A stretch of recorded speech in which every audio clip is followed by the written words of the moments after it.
Hello po, ako po si Renante Tuason, isang stroke survivor.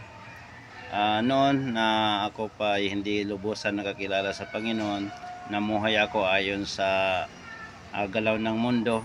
Kaya nga po ito, na-stroke ako dahil sa gawain ng bisyo, inom, puyat, kaya yun, na-stroke.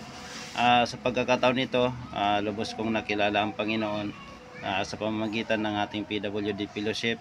Malaki pong pagbabago dahil nagkaroon po ako ng kaganapan ng aking buhay, nagkaroon ng purpose na ayon sa layunin ng Diyos, ayon sa kanyang patnubay at gabay.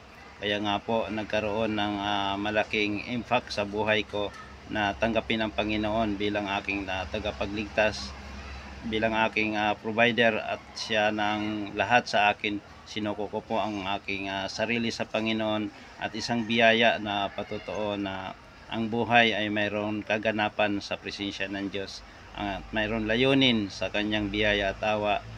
Tayo ay laging manatili sa kanyang presensya, sa kanyang patnubay at sa kanyang gabay.